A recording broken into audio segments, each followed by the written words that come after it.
This is Kim Harms, and you are listening to the Radical Radiance Podcast. Hey, friends, welcome to the Radical Radiance Podcast. I'm your host, Rebecca George, and I am so excited to be with you today. I get to hang out with a new friend, Kim Harms.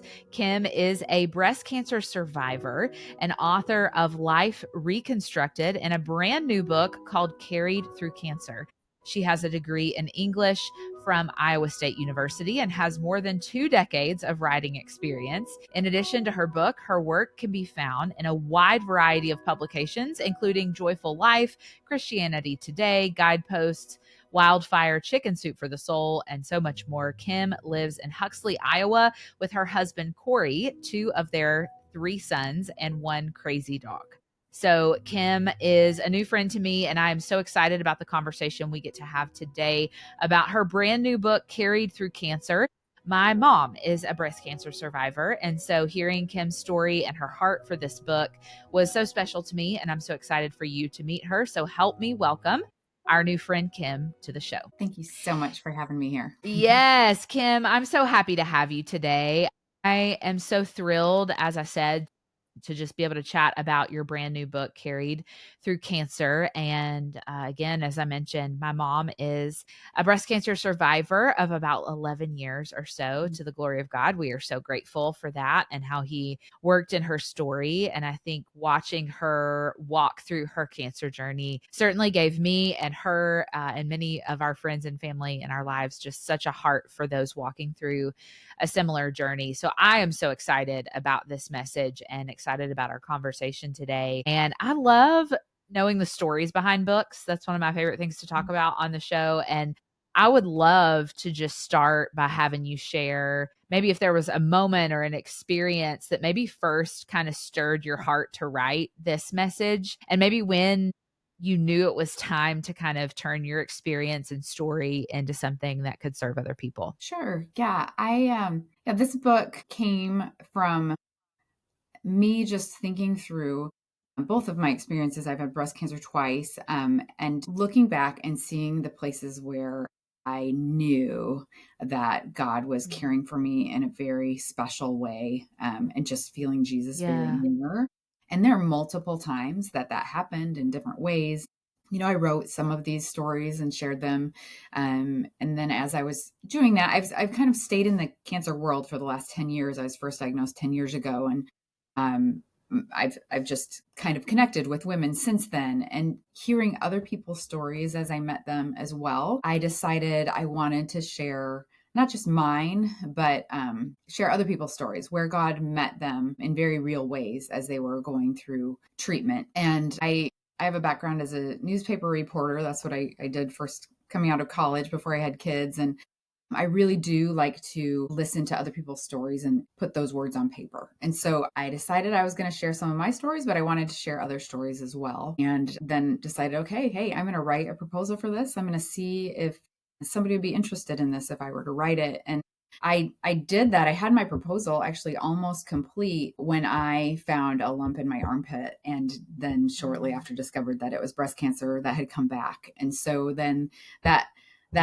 took a bit of a break from writing that, and then came back to it. And that's when I was like, I've got more stories the second time around. I mean, God's caring for me just like he did the first time, and was able to finish that proposal. Actually received a contract when I was going through treatment, or just shortly after I completed treatment, and went from there. Interviewed 50 plus women in their stories. There's 50 fighter and survivor stories. There's 10 caregiver stories, and then 10 of my own stories. A few of the women, I have a couple stories in there, but I believe I interviewed maybe 54 women for the book, which was a pretty sweet experience to be able to talk to so many women about God in their really hard places. So, yeah. I wonder what that process was like for you as you walk through all of those interviews, like the balance between holding space for their journeys and their pain, also while like revisiting your own, right? Like as a writer, as a communicator, what was that process like for your heart? That was challenging. It was good. Yeah. Just thinking about it, but it was very emotional for a lot of the women I interviewed. Some of them had even like maybe talked about this aspect of their cancer journey yet. And they're talking to me, and there are many interviews that we both ended up in tears at some point. But it was, I think, therapeutic for a lot of them, and therapeutic for me as well. Just because things are hard doesn't mean they're not good. And I saw that in a lot of these women. A lot of these women I'll never meet. We did Zoom interviews or phone interviews, and but we just had this connection. We love Jesus, and we've been through similar, very hard things. Yeah, that's awesome.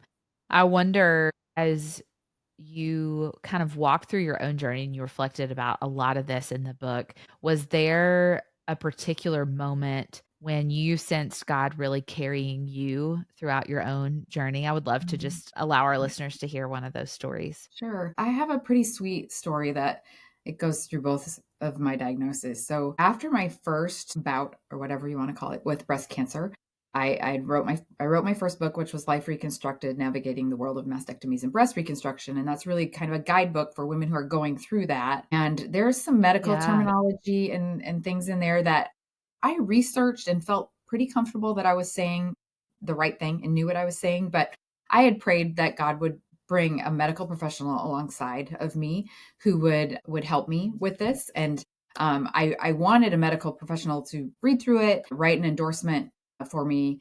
And I cold called Katzman Breast Center, which is a breast cancer center in Des Moines, Iowa. I asked if Dr. Beck, who is a very popular breast surgeon there, would be willing to talk to me. And she said, yes, why don't we get coffee? And so we met for coffee, and I talked to her about that book, and we became friends through that. She actually went through chapter by chapter with me, and I added a couple sections because of her suggestions. I changed a few things because of her suggestions. She loves Jesus as well. And so we had this immediate connection, and then we became friends. Excuse me. And then 7 years after my first diagnosis, I feel this lump in my armpit, and I call my oncologist. And so the next day I'm at my oncologist's office, and I can tell by looking at them that they're concerned about it. And so then I went home and I called Dr. Beck, and I was like, this is what's going on. And she squeezed me in to her busy schedule, got me very quickly into ultrasound, biopsy. And then she was actually the one who broke that second diagnosis to me. And she was the one who called and said it was going to be chemotherapy. And she was my surgeon. So when I went in to have the lumpectomy in my armpit prior to my chemo, my friend Susan is wheeling me back to surgery. And hers is the last face I saw before I drifted off. And so just that was such a huge God thing. I never knew that. I would have never imagined I was going to be needing her for those kind of services, right? But she was amazing. And that was just God through that whole thing.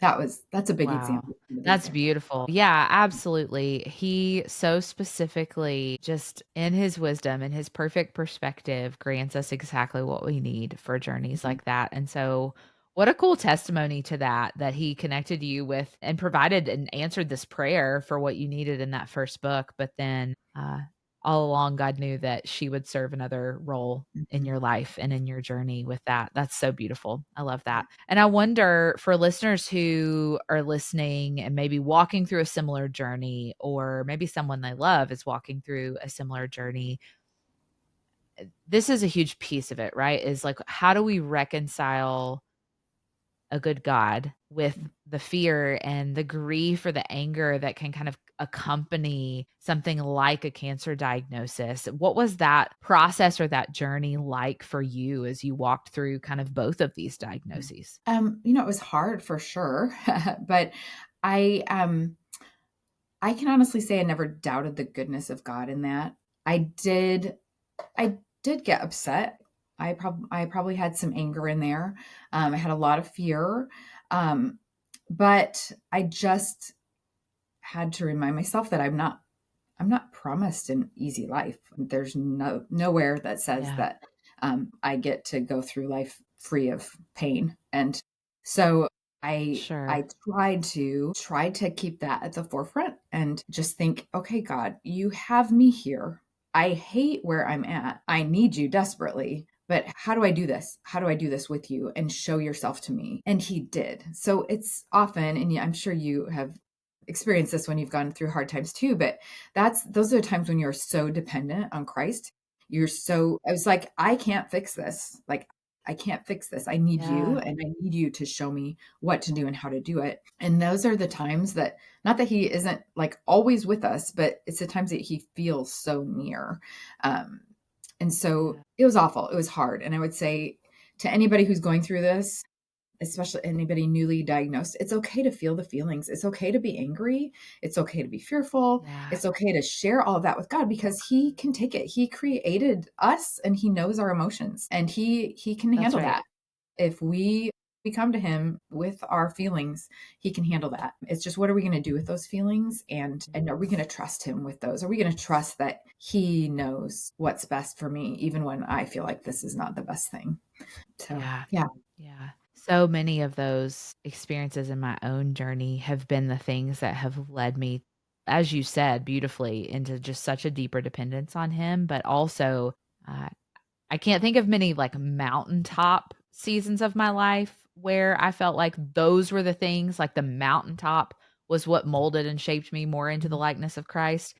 But the valley seasons were every time the things Yeah. that I have seen him use to mold and refine me and shape me. And that is really easy for me to say to Yeah. listeners who might be walking through a similar journey. But in retrospect, like we can probably all think of situations in our lives on the other side that we now praise God for because we learned more of him and his character. And that was tested in our lives through hardship or through suffering or through medical challenges or whatever it is. And so I know that that's certainly been true in my life, as it sounds like it has been for you. Something else you talk about a lot in the book that I think is such an important part of whether it's a cancer journey or another challenging season in our lives is that we're not alone in the middle of that. I think that it can so often feel that way, and we know that we're not alone in the Lord, and we know that to be true. But what did you learn about the power of community and connection throughout those cancer seasons in your life? And what might you want to share with listeners who are either walking through it or somebody that's close to them or that they love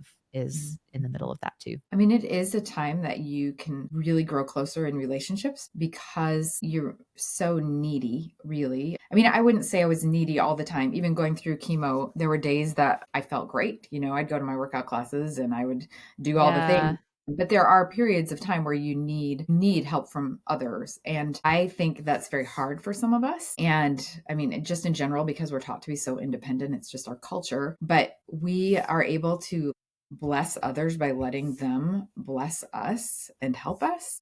And that also just Mm. can draw you closer together in relationship. Like if you're able to say to your friend, yes, come clean my house for me. I don't, sure, come scrub my toilets that look awful because I haven't been able to clean for a while. I mean, that something that can grow you closer together. It doesn't seem like maybe it would, but it Yeah. does. Just those being able to meet each other in those needs can develop community. And then also just community with people in the cancer world. So you're thrown into this world and it feels so foreign and it's so scary. And then you start to meet people, other people who've been through what you're going through or are going through it now. And you have this bond kind of similar to when you meet someone who is a believer in Jesus and you're like, I feel this instant connection with you. Well, you sometimes have that connection with someone you meet who is going through the cancer treatment you're going through. Like, oh, you Yeah. understand what this feels like because you're going through this too. And you can develop really great relationships by going through hard things together. Yeah. Yeah, that's so good. I think on both sides, what I'm hearing you say is willingness, right? Like as the patient, as the one walking through the journey, like we have to be willing to receive help or ask for it or be specific in how somebody could meet our needs, like coming over and scrubbing the toilet. Like that involves a lot of vulnerability that might feel uncomfortable to most of us. And I think it takes a willingness on our part as the friend who's walking alongside somebody going through something hard to recognize when they need help, to even offer like, hey, here's 5 things that I could come and do for you. Mhm. Like, which one would bless you this week? Like, do you want me to make dinner? Do you want me to come clean your house? What would be helpful rather than kind of the blanket, like, let me know if you needed anything. I don't know about you, but I can't think of a time in my life where I actually took somebody up on that, right? Because it just feels so general. And many times we don't even know what we need. And Mhm. so I think something that has been tested in me and something I've learned from how other people have just invested in me walking through something hard is that like specificity of Mhm. being willing to just offer up like not a blanket statement, but like a specific request or ask. And I've seen God use that Yeah. many times. I would agree with you, and I tell people that as well. They offer something specific. I mean, the person can say no, they don't need that, but I mean, if that's something you can do, Yeah. that offering the meal, or hey, our kids are on the same team. Can I just take over the taxiing of the kid back and forth? Like those specific things are so great. I would agree with you. I had all kinds of people say, call me if you need anything. And you're right, you don't call those people. So they mean well, Right. but Yeah. if you can offer Yeah. I agree. That's a great way to help. Yeah. Yeah. I love that. I wonder on the other side of writing the book is kind of as you look back now, is there something about kind of the process of having to work through some of the emotions or the stories or parts of it that might have felt like closed up in your heart, but that you had to open up in order to get through the writing of the book? Was there a part of that that God really used in a part of your own healing, kind of in reflection of writing the book? Yeah, I think that just as a writer, God has always allowed words to be healing for me to get things out on Yeah. paper. And so, yes, definitely going through writing this, it is kind of sometimes working through grief. Some Yeah. stories are different than others, but some of them are hard to write, even if you know God was meeting you in this hard place. Like sometimes you don't want to go back and remember it. And so Yeah. learning to allow myself to process through that stuff is really good and very helpful for in my relationship with the Lord, really. And then also hearing other women's stories and being able to connect with them as they work through that grief was healing in a way too. Just everybody goes through this. Everybody has this grief and this pain that they have to walk through when you're going through a cancer diagnosis and cancer treatment. And so definitely the writing in a lot of ways was therapeutic and did force me to open myself up to things. And I will say it was such a gift to talk to so many women. But there were days it was like, okay, I've got another interview. I don't know if I can do this. Like I'm just taking a deep breath. Like, Yeah. can I go there today? I don't feel like I can go there today. And then you just do it. And Yeah. I'm always blessed by the end of it.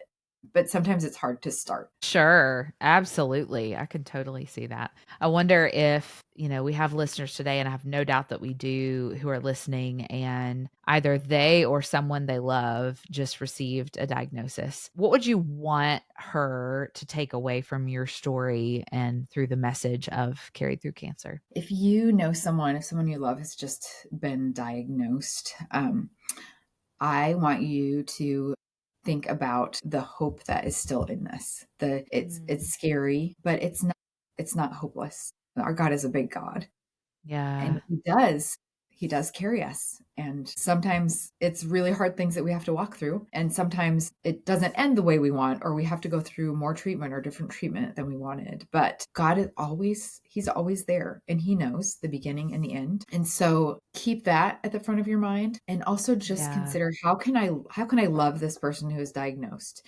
I Depending on where this person is at in your life, if it's your dear friend, then you just show up and you all the things that you would normally do if she didn't have cancer. You still love her. I know when I was first diagnosed, I just put it out there, hey, I was diagnosed with breast cancer, but God is still God and I am still Kim. So if we're friends, yeah, we're still friends. Like this does not change who I am. So if it's someone close to you, yeah, just be who you were. I would say if it's somebody who's maybe you're not as close to, and I'll just give this example. If you're walking down, I live in a small town. If you're walking down the grocery store aisle and you know this person has been diagnosed and you would not have hugged that person had they not been diagnosed with cancer, don't hug them today. I had things like that happen. Like yeah, just it's okay. It's okay to let things just pass her in the aisle if you're not a super close friend with that person, I guess. So it depends on yeah. who this person is in your life, but yeah, I kind of feel like I'm rambling here, but No, I think I that's think great that's advice, and I think walking the line of discernment in navigating like what makes somebody feel seen versus what's an overexertion of our own emotion about somebody else's journey that's Yes. just unnecessary to that person, right? Yes. Like there's such a fine line there. Mhm. I can think of times where someone used that discernment when my mom was walking through cancer and encouraged me in a certain way, or it was on a day when like I needed somebody to ask how I was doing. You Mhm. know, like I needed to cry about it. And God used them in the middle of my day. And that was a beautiful thing. And I can think of plenty of situations also where people had a lot of emotion about it or wanted to know how she was doing or whatever, when like I just did not have the emotional capacity to explain it one more time, you know? Mhm. And so I think walking that line and asking God for wisdom, as we know that he will give us, it says in James 1 that he will give us wisdom liberally without reproach if we ask him for that. And I think this is one of those times where that is the approach, is asking God for wisdom and discernment, and when to open our mouths and when to keep our mouths shut. Yes. Yeah, and Similar to a lot of other things in life. yes.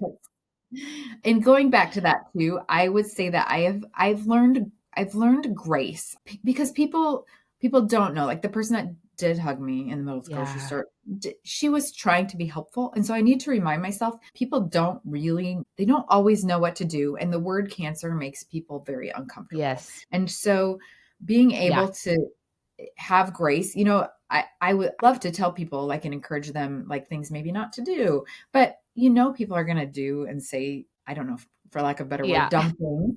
Um, but being Yeah. able to say, okay, that thing they did wasn't helpful to me, but they were trying to be helpful. That is Yeah. very good too, to be able to take Mhm. those things and think about the perspective of the person who did that. I can go back years ago when I had a dear friend whose daughter was diagnosed with cancer, and I feel like I kind of backed away because I didn't know what to do, so I didn't do enough because I Yeah.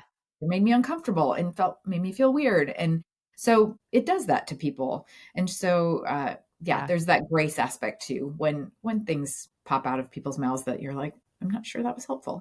Yeah, absolutely. Well, I am so excited to share Carried Through Cancer with our listeners through this episode. But before we go, I want to ask you the question I ask all of my guests at the end of every episode of Radical Radiance. And that is the question in this season of your life: Kim, what about Jesus makes you radiant? I think just his tender, loving care in long suffering periods of life. Um, our lives have been hard because of cancer.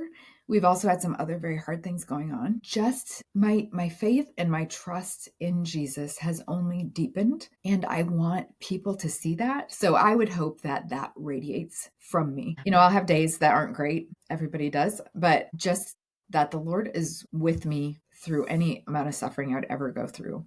And I think that's where my radiance comes from. What a comfort. That is such a comfort in the middle of seasons like cancer and crazy things going on in our families, or whatever it is that a listener might be facing today. That is just such a comfort that he is with us and that he provides for us and he gives us wisdom and grants us what we need as we are abiding in him, becoming more like him, even through really, really hard things. So, Kim, I'm so grateful for you. Thank you for writing Carried Through Cancer. I'm sad that it's a book that has to exist in the world, as a fellow gal who has people she loves who have walked through it. However, what a gift you've given to all of us. So thank you so much for writing it and for being my guest today. Thank you so much for having me. I just really appreciate it. And it's been great to get to know you a little bit. So fun. Friends, I hope you enjoyed that conversation with Kim so much, and make sure you go follow her, go grab a copy of Carried Through Cancer, either for yourself if you love someone walking through cancer right now, or if you yourself are walking through a cancer diagnosis and that journey as well. I know it will be an encouragement to you.